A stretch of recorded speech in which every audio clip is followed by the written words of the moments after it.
Let me bring in Tom Fitton. He is the president of Judicial Watch. Tom Fitton now with me with reaction. Tom, thanks very much for joining the conversation. Give us your reaction to this pardon.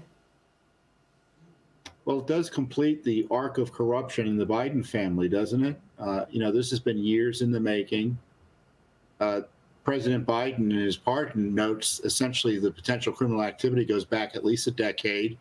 What he doesn't note that he's been implicated in a lot of what Hunter has been investigated for. And he talks about selective prosecution in the pardon statement, or the statement attached to the official pardon. And the only selective prosecution was the decision not to select him for prosecution. So this is a scam and a scheme, and he gusses it up in issues of family and addiction. Look, his family was shaking down foreign governments and entities that they were doing business with, and now he thinks, I suspect, he's protected by taking care of Hunter's criminal sentencing or jail sentencing. But I frankly think an honest Justice Department is still going to have to pursue what Joe did. Well, yeah, we'll see about that, because it's interesting that the pardon goes back to 2014, which, as Cheryl just noted, is the year that he joins the board of Burisma, starts taking down millions of dollars for the, following several years by just being on the board, even though he had absolutely no knowledge of the energy space, and he's on the board of Burisma. And my last guest, Warren Davidson, just said that he thinks that Joe is going to pardon more family members to further complicate and insulate himself from all of this. Is that what you expect too? Well, his brother obviously has been implicated. He himself has been implicated. I don't know if he can pardon himself technically. What I think is interesting about this pardon is how broad it is. And typically pardons are for specific offenses. This person's been charged with X or convicted of Y, and they're being pardoned, their sentences commuted, et cetera. Right. To have this broad pardon is constitutionally suspect. And I'm wondering if there's going to be a challenge to that, because the idea that you pardon folks for crimes known and unknown doesn't comport with our justice system. But of course, it's the Biden way, right? And he's just going to try to power his way through, just as he's done. And I want to know what Garland's going to do about this. Is he going to resign? Because Biden essentially just said that the Justice Department's prosecution of Hunter is corrupted and selective.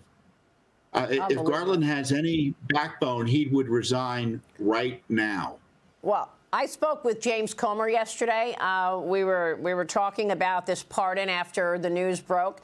And I said to him, does the Biden pardon exonerate Hunter Biden from money laundering? Because that's the words that the Oversight Committee has used, money laundering and influence peddling. And James Comer said this to me: everything from 2014 to today, even crimes he has yet to be charged with. So this is such a blanket pardon. It just to speak to what you just said, it's a total blanket pardon for potential crimes that could be served in the coming couple of years or in the coming year, to everything back to 2014. Tom, and then we asked the question about Donald Trump. I mean, what do you think the average person is thinking right now, given the fact that all of this goes away for Joe Biden and Hunter Biden, and yet Donald Trump has been indicted 89 times. And, Fani Willis still won't let go of hers. Yeah, they've got, an aggressive use of the Justice Department to target pro-life protesters, the January 6th defendants. President Trump has raised that issue.